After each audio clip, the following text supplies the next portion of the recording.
오늘 약속을 기다리는 라합의 믿음이라는 제목으로 같이 말씀 나누려고 합니다. 여러분, 판이 바뀐다는 이야기 많이 들으시죠? 또 축이 전환된다, 뭐 이런 얘기 많이 들으실 거예요. 뭐 아날로그 시대에서 디지털 시대로 바뀌었고, 또 이제는 메타버스 시대로 이제 바뀌어가고 있는데, 그래서 사람들은 앞으로 이제 판이 바뀔 때 이 새로운 판에 어떻게 들어갈 수 있는가에 관심이 많아요. 그러나 왜 우리가 은행만 보더라도, 뭐 우리가 은행 제1금융권 제일 가장 큰 은행이 뭐 국민은행, 뭐 농협은행 뭐 그랬잖아요. 그런데 이제는 뭐 지점도 하나도 없는 그냥 온라인에만 은행이 있는 뭐 카카오뱅크나 아니면은 뭐 K뱅크나 이런 은행이 더 커졌어요. 전국에 지점 있는 은행보다 지점 하나도 없는데, 그런 은행이 더 큰 은행이 되는 거죠. 뭔가가 바뀌고 있는 거는 맞는 것 같아요. 그래서 사람들의 관심은, 야, 이거 어떻게 되는 거야? 앞으로 이 새로운 판은 어떤 판이야? 거기에 관심이 많죠. 이제는 뭐 앞으로 점점 화폐도 뭐 동전이나 지폐가 아니라 보이지 않는 그런 이제 가상화폐로 바뀌어 가겠죠. 그러나 오늘 성경은 말씀하고 있어요. 성경에도 이집트, 애굽이라는 판이 있고, 또 광야라는 판이 있고, 또 적과 꿀이 흐르는 가나안 땅의 판이 있어요. 애굽에서는 그냥 종살이가 된 거죠. 그냥 이집트의 노예로 살았고, 또 홍해를 건넌 광야에서는 또 하나님이 주시는 매일매일 주시는 만나와 메추라기를 먹으면서 살았고, 그리고 요단강을 건너서는 가나안 땅에는 내가 심지 않은 그런 나무에서 열매를 먹고, 내가 짓지 않은 집에서 거기서 거주하고, 뿐만 아니라 하나님이 내 이름으로 땅을 주셔서 또 땅을 이렇게 확장하는 그런 적과 꿀이 흐르는 가나안 땅의 판도 있어요. 그런데 매 애굽에서 광야라는 판, 광야에서 가나안이라는 판으로 옮겨갈 때마다 이 판을 누가 들어가냐? 이 판을 들어갈 수 있는 사람은 바로 하나님의 말씀에 반응했던 사람들, 믿음으로 하나님의 약속을 여기에 품었던 사람들, 그들이 그 판으로 들어가더라고요. 여러분, 제가 그 강낭콩을 심었는데, 우리 노아 때문에 강낭콩을 이렇게 심었는데 며칠 있다가 얘가 강낭콩이요 갑자기 고개를 드는 거예요. 갑자기 고개를 드는데, 콩이 일어나요. 콩이 일어났는데, 그런데 이 콩은 이게 껍데기들 껍데기. 예. 그래서 모 잡았듯이 이렇게 싹 벗어버리고, 그리고 이제 초록색 아주 그냥 그 떡잎 머리가 이렇게 딱 나오면서 콩이 이렇게 자라서 열매를 맺더라고요. 성령이 오셔서 여기에 꿈을 주셨는데, 그런데 우리 육체 같은 우리 생명에 예수님이 우리에게 생명을 주셔서 성령을 주셨고, 성령님은 우리 마음에 여기에 하나님의 약속을 심어주셨어요. 여기다가 말씀을 심어주셔서 여기에 꿈이 있는 사람, 여기에 하나님의 약속을 품은 사람은요, 결국 이렇게 고개를 들고 일어나요. 그래서 막 쑥쑥 자라가지고 막 가지를 넘어서 막 열방의 열매를 맺는 뭐 그런 하나님의 사람들이 되는 거죠. 꿈이 있는 사람은, 여러분, 이 씨앗 심어놓으면은 콘크리트도 어떻게 그렇게 그 갈라진 틈 사이로 삐져나와가지고 그렇게 뚫고 나오는지요. 예. 뚫고 나와서 열매를 맺는 거예요. 뭐 금융 위기가 오고, 그리고 앞으로 뭐 그런 어려운 그런 소문들이 있지만, 그러나 누가 새로운 판으로 들어갈 수 있느냐? 여기에 하나님의 약속을 품고 있는 사람, 그 사람은요, 남들은 껍데기만 보지만, 뭐 저 사람 뭐 별거 없네. 그런데 그 사람이 어느 날 고개 들고 일어날 거예요. 그리고 껍데기를 벗어버리고, 그리고 야, 하나님의 영광을 세상에다가 이렇게 밝히는 사람이 될 거예요. 반대로 여러분, 요한계시록을 보면은 막 큰 부자 얘기가 많이 나오거든요. 큰 부자 얘기가 많이 나오는데, 그 부자가, 야, 이게 나라가 망하기 시작하니까 1시간 만에 부가 망했다 그래요. 예. 자고 일어났더니 뭐 예를 들어서 앞으로 뭐 이렇게 눈에 보이는 돈이 아니라 돈이 많았는데 자고 일어났더니 영원이 돼버리는 어떻게 1시간 만에 망할 수 있지? 제가 아무리 생각을 해봐도 아니 큰 부가 어떻게 그렇게 망하지? 1시간 만에? 야, 뭐 그럴 수도 있겠다 뭐 이런 생각이 들어요. 또 큰 부자들이 많이 나오지만 땅이 흔들기 시작하니까 막 그런 막 지진대 위에 있던 그런 나라들이 막 3분의 1이 그냥 막 가라앉아 버리고 뭐 그런 일들도 성경에 기록되어 있어요. 대륙의 3분의 1이 막 가라앉고 그런 일이 있을까요? 그런데 놀라운 건 더 자세히 성경을 읽어보면은 그러나 그때 땅이 흔들릴 때 그때 여기에 복음을 품은 사람들, 여기에 하나님의 부르심을 품은 사람들은요 그때 일어나서 예수를 증거하더라 그래요. 증인들이 나오는 것이죠. 자, 앞으로 시대에 누가 새로운 판에 들어갈 수 있느냐? 오늘 성경에 자, 광야를 지나서 이제 애굽에서 나와서 광야를 지나서 이제 약속의 땅 요단강을 건너기 전에 이 여호수아가 정탐꾼을 이 약속의 땅에다가 이렇게 정탐꾼을 스파이를 보내는 그런 장면이 나옵니다. 먼저 이제 정탐을 하는 거죠. 과연 하나님께서 우리에게 젖과 꿀이 흐르는 땅이라고 하셨는데 과연 그런지 한번 보고 오너라. 그래서 딱 정탐꾼이 갔는데 광야에서 뭐 40년 살던 사람들이 이 어마어마한 이 가나안 땅 그것도 가장 컸던 도시 여리고라는 도시 거기에 문명이 발달한 이 도시에 저 사막 광야에서 살던 사람들이 왔는데 티가 안 나겠어요? 그 스파이들이 걸렸고 그래서 가나안에서 여리고에서 군대를 풀어가지고 이 군인들이 이제 막 수색을 하기 시작하는 거죠. 그래서 이 정탐꾼들이 어디 숨었냐면은 어디 숨겠어요? 기생집 그냥 술집에 거기 숨어서 거기 숨어 있는데 그 기생의 이름이 라합이라는 여인이었던 것이지요. 자, 여러분 판이 바뀐 거예요. 이제 광야판이 아니라 가나안이라는 판으로 이제 바뀌는데 그런데 성경은 무슨 얘기를 하는 거예요? 그런데 광야판에서 이 애굽에서 광야 가는 것도 아무나 못 가지만 그러나 이 광야에서 가나안 땅 가는 것도 그것도 아무나 들어가는 게 아니라는 거죠. 이스라엘 백성들도 하나님이 택했지만 그래서 애굽에 데리고 왔지만 그러나 다 못 가잖아요. 거기서 하나님의 약속을 의심하고 믿지 못하니까 광야에서 그냥 죽음을 맞이하고 그리고 또 그러면 가나안 땅에 있던 그런 가나안 사람들은 그럼 그 땅에 거주하냐? 그렇지 못해요. 가나안 땅에 있던 사람들도 이제 이스라엘 군대가 와서 하나님의 심판으로 그들은 약속의 땅에서 쫓겨나게 되고 결국 그 땅은 누가 차지하느냐? 여기에 믿음의 사람, 하나님의 말씀을 품은 사람들이 그 땅을 차지하게 되는 거예요. 여러분 앞으로 내가 미래를 준비한다고 해서 내가 미래판에 들어가는 게 아니고 앞으로 내가 뭐 부가 전환된다, 부가 이동한다 그런다고 해서 내가 그걸 준비했다고 내가 부자가 되는 게 아니죠. 결국 여기에 하나님의 뜻을 품고 있는 사람, 그 사람들이 결국 미래도 차지하게 되는 거예요. 그런데 오늘 이 가나안 땅에 자, 약속의 사람도 못 들어가고 그렇다고 해서 여기 가나안 땅에 살던 사람도 거기 거주 못하는 거예요. 그럼 여기 누가 들어가는 거죠? 누가 들어가냐? 오늘 본문에 하나님이 택한 히브리 사람도 아니고 유대인도 아니고 그렇다고 해서 가나안 사람인데 가나안이라는 이 여리고라는 이 큰 도시에서 뭐 대단했던 사람이 아니라 소망 없던 여인. 어떤 여인이냐면 기생이래요. 그러니까 기생충처럼 붙어서 사는 남의 돈 이렇게 빨아먹고 사는 그런 여인.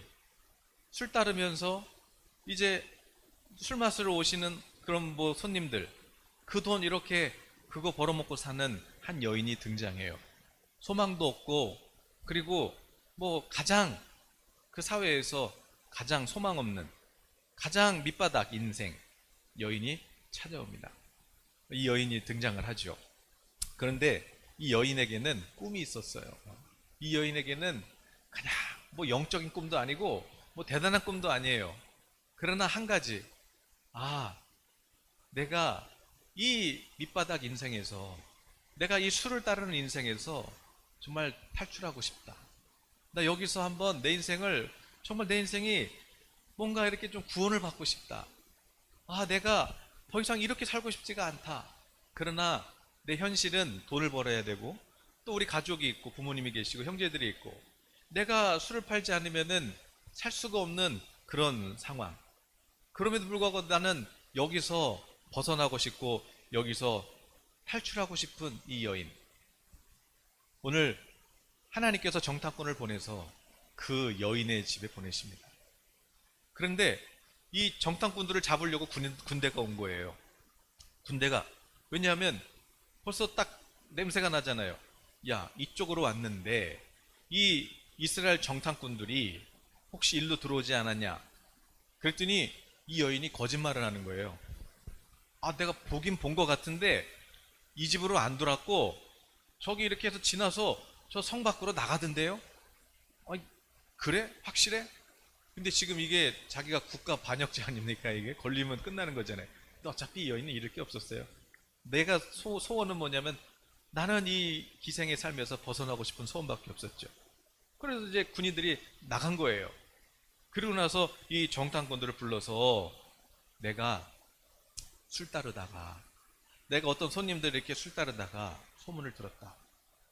저 홍해를 갈라서 애국 군대를 심판하고 진멸하고, 그리고 이스라엘, 노예 이스라엘을 저 광야에서 불기둥 구름기둥으로 40일 동안 지키고, 이제 요단을 건너서 이 여리고 도시를 정복하러 온다는 소문을 내가 들었다. 그 애굽에서 구원하신 이스라엘 하나님, 그 하나님, 나도 이 내 여기 땅이 애굽은 아니지만 나도 이 애굽처럼 지금 이 노예 같은 인생을 사는 내 인생도 한번 나도 여기서 벗어나고 싶은데 안 됐어요. 그런데 그 소문을 들을 때 나는 내 심장이 내가 녹아서 쓰러지는 것 같았다. 그 크신 하나님을 내가 소문을 들었어도, 그 소문으로 복음을 들었어도 나는 정말 여기 심장이 뛰었지만, 어쩌면 그 이스라엘 하나님은 내 인생을 뒤바꿔 놓으실 수도 있겠다. 나를 이 삶에서 한번 탈출시킬 수 있겠다. 내가 그 말씀을 듣는 순간 나는 흥분했고, 나는 그 하나님을 믿는다. 그래서 하나님께서 이 여리고 도시를 심판하신다는, 나는 그 소문을 믿는다. 그런데 조건이 있다. 그러니까 내가 당신네들을 살려줄 테니까, 당신네들 만약에 군대를 이끌고 이 땅에 들어올 때, 요단강을 건너서 올 때 반드시 우리 집 부모님과 그리고 우리 형제들, 우리 가정은 반드시 구원을 해줘라. 그 증표를 달라. 그 증거를 달라. 그래서 이 정탐꾼들로부터 약속을 받습니다. 좋다. 너가 우리의 목숨을 구해줬으니까 우리가 이제 이 땅을 진멸하러 올 때 우리를, 이 성이 다락방에 지금 숨어 있는데 이제 군인들이 간 다음에 지금 지나갔으니까, 성문이 닫혔으니까 이제 어디로 가냐면 산 위로 올라가서 숨어 있다가 3일을 기다리십시오. 3일 있다가 이제 군대들이 다 철수하고 나면 그때 이제 산을 통해서 나가십시오. 그러나 조건은 뭐냐면 반드시 우리 집을 구원해 주셔야 됩니다. 알겠다. 네가 목숨 다해서 목숨과 우리의 생명을 바꿨으니 우리도 생명 걸고 약속한다. 우리가 이 여리고 도시 심판하는 날 너희 가정을 구원하겠다. 그래서 우리를 이 창문에서 이렇게 내려갈 수 있도록, 탈출할 수 있도록 붉은 줄을 묶어가지고 그 줄을 타고 내려온 요 붉은 줄, 요게 증표다. 우리가 이 도시를 심판하는 날 너는 창문에다가 이 붉은 줄을 매달고 있어라. 그 증표를 보고 우리가 살겠다. 애굽에서 구원받을 때는 문에다가 어린 양의 피를 뿌렸는데 그게 증표가 됐는데, 이 여리고 도시를 심판하는 날은 이 붉은 줄, 창문에 매달린 이 붉은 줄이 이게 이제 표시가 되는 거예요. 요단을 건넜어요. 그런데 요단도 하나님께서 제사장들 맨 앞에서, 그리고 언약궤 매, 그런 다음에 요단강 밟어. 그래서 요단강물을 밟을 때 이 요단강물이요, 막 그냥 길이 열리는 거예요. 홍해 열리듯이. 길이 열렸고, 요단강을 건너서 이 여리고라는 도시에 딱 들어왔는데, 하나님께서 이 여리고라는 도시를 무너뜨릴 때, 너네가 막 머리 써서 되는 것도 아니고, 뭔가 노력해서 이 성을 정복하는 게 아니라, 그냥 하루에 한 바퀴씩 돌아. 그냥 이스라엘 백성들로 하여금 한 바퀴 돌아. 근데 돌 때 중요한 게 있어. 말하면 안 돼. 입에다가 재갈을 물어. 그리고 하루에 한 바퀴 돌고 일곱째 되는 날은 일곱 바퀴 돌아. 그래서 이스라엘 백성들 요단 건너가지고 막 여리고를 돌고 있는 거예요. 위에서 군인들이 그 모습을 보면서 쟤네 뭐 하는 거야 도대체? 두렵기도 하고 또 한편으로는 우습기도 하고. 그런데 여리고 돌더니 마지막 날 일곱 바퀴를 도는데 다 돌고 났더니 여리고성이 무너지기 시작하는 거예요. 그 성이 무너졌고 이제 길이 난 이 무너진 이 건물 사이를 밟고 이 이스라엘 군대가 들어와서 이 여리고 도시를 이제 정복하기 시작하는 거죠. 그때 이 여인은 이 여리고가 심판하는 날만을 기다리는 거예요. 이 여인은 남들은 야 이거 우리 무너지는 거 아니야? 이러다 끝나는 거 아니야? 그랬는데 이 여인은 그날만을 기다린 거죠. 뭘 기다려요? 창문에다가 그 붉은 줄 그거 하나 묶어놓고 요거 하나 붙잡고 기다리는 거예요. 야 그때 약속했어. 우리가 요 붉은 줄 이 집을 이것 보면 우리 집을 다 구원한다고 약속했어. 그 약속 하나 붙잡고 그 증표 하나 붙잡고 그 여리고 도시에 머물고 있을 때 이 여호수아와 군대가 들어와서 붉은 줄을 매달린 그 집은 반드시 살려져라. 그래서 그 집에 이 라합의 가정이 그 심판의 날에 구원을 받게 되고 그는 적과 꿀이 흐르는 약속의 땅을 주리라고 약속하신 이스라엘 민족의 같은 이제 그 민족으로 들어가게 돼서 뿐만 아니라 이 가장 밑바닥에 있던 이 여인이요 가장 나중됐던 이 여인이 그 정탐꾼 중에 한 명이었던 살몬이라는 사람하고 결혼을 하게 되고 결국 어떻게 돼요? 그래서 여러분 마태복음 1장 5절 예수님의 족보를 설명할 때 이런 말씀이 나오죠. 마태복음 1장 5절을 같이 한번 읽어보겠습니다. 살몬은 라합에게서 보아스를 낳고 보아스는 룻에게서 오벳을 낳고 오벳은 이새를 낳고 이새가 누구예요? 다윗의 할아버지. 그러니까 다윗의 아버지죠. 그러니까 결국 이 예수님의 다윗의 후손을 이어가시기 위해서 누구를 택하신 거예요? 얼굴이 까만 이방 여인, 그것도 누구예요? 술 따르던 기생, 소망 없던 여인, 그 여인을 하나님께서 택하셔서 다윗의 후손, 다윗의 가문을 하나님께서 만들어 가시는 거죠. 이 여인이 도대체 뭘 했길래?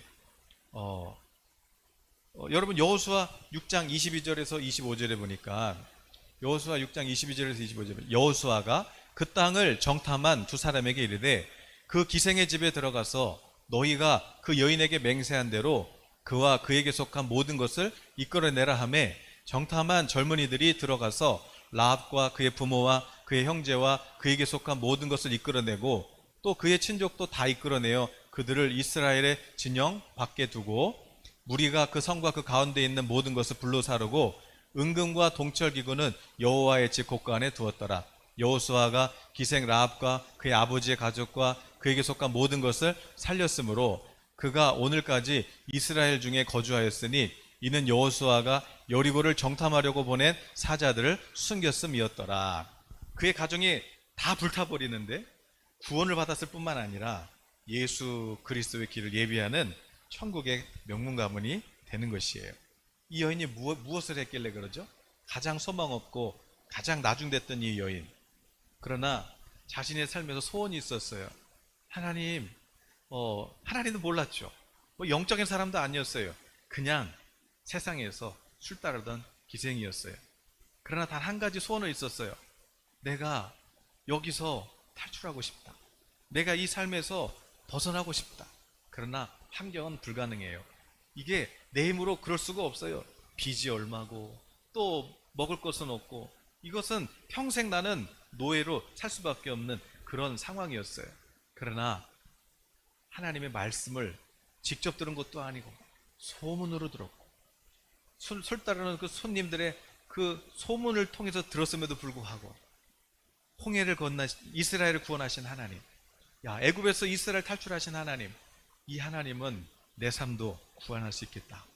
이 여인은 그 하나님의 말씀을 듣는 순간 흥분했고, 그리고 그 정탐꾼들을 자기의 목숨을 다해서 구원해주는 그 믿음을 통해서 이 여인은 예수 그리스도의 길을 예비하는 천국의 영적인 가문으로 바뀌게 되는 것이에요. 히브리서 11장 31절에서 성경은 그 여인의 행동을 믿음이라고 말씀해요. 같이 한번 읽어보실까요? 믿음으로 기생 라합은 정탐꾼을 평안히 영접하였으므로 순종하지 아니한 자와 함께 멸망하지 아니하였도다. 믿음으로 뭐 한 거죠?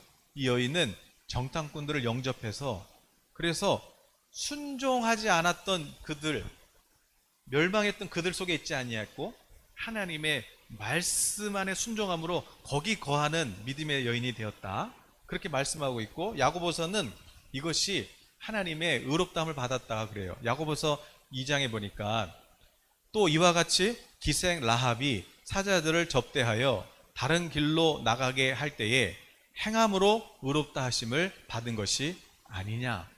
그가 한 행동이 남들이 볼 때는 어떻게 판단했을지 모르지만 뭐 오해할 수도 있고 뭐 그럴 수도 있지만 이 여인은 하나님 보실 때 믿음으로 했다는 거예요. 하나님이 이 땅을 심판하신다는 그 말씀을 소문으로 들었지만 진짜로 믿은 거예요. 하나님의 말씀을 진짜로 믿고 거기에 반응한 거예요. 하나님은 이 여인의 행동을 믿음이다, 의롭다 하신 거죠. 오늘 성령님이 오셔서 우리에게 꿈을 주셨어요. 앞으로 야, 이게 어떻게 되는 거야? 정치, 경제, 또 뭐 앞으로 모든 영역이 어떻게 되는 거야? 10월부터 금리 인상도 몇 차례 한다고 하고, 또 금융 위기가 온다고 하고, 또 모든 그런 여러 가지 좋지 않은 소문들, 판이 바뀌고 있는, 축이 전환되고 있는 이 갈림길에서 오늘 하나님은 말씀하는 거예요. 성령을 받은 성도들아, 여기에 꿈을 가져라. 간절한 소원. 여기에 계산하는 것이 아니라 내가 이렇게 하면은 노후를 준비해야 되겠다, 이게 아니라 여기에 하나님의 약속을 품은 그 사람들, 하나님의 말씀을 뜨겁게 품고 있는 그 사람들, 여기에 세계 비전을 품고 있는 사람들, 여기에 하나님께 영광을 돌리고자 간절한 소원을 갖고 있는 사람들. 근데 그 소원을 누가 주시는 거냐면 성령이 주시는 거예요. 남들이 볼 때는 야, 저 여인이 무슨 볼 게 있어? 그러나 마태복음 1장에 나와요. 저 사람이 뭐 있어? 저 집이 되겠어? 저 회사가 되겠어? 그런데 거기에 하나님의 약속을 품고 간절한 소원을 가지고 있는 그 기업, 그 가정, 하나님은 그 기업을 들어주실 거예요. 머리가 되고. 콩이 갑자기 일어나더니 갑자기 일어나는 거예요. 콩이 일어나요. 얘가 왜 이래? 봤더니 이거는 속임수였어요. 껍데기를 벗는 순간 야, 가르마, 오데오 가르마 떡잎 해가지고 다 웃고 있는 것이에요. 오늘 마지막에 미래에 누가 웃느냐? 하나님의 나라. 이 누가 거기 들어가느냐? 믿음. 오늘 우리 찬양 한번 했으면 좋겠는데요. 주님, 내가 여기 있사오니 나를 보내소서. 여러분, 앞으로 시대에 누가 차지할 것 같으세요? 간절한 소원. 여기에 뜨거운 소원이 있는 사람, 그들의 것이에요. 근데 그거 누가 주시는 거예요? 성령이 주시는 거예요. 성령. 오늘 우리가 한번 이렇게 찬양처럼 하나님께 간절하게 기도했으면 좋겠어요. 주님, 나를 써주세요. 주님, 우리 기업을 써주세요. 주님, 저의 직장을 써주세요. 주님, 저의 건강을 써주세요. 이렇게 하나님께 한번 우리 기도했으면 좋겠어요. 우리 찬양 한번 할까요? 네, 주님, 내가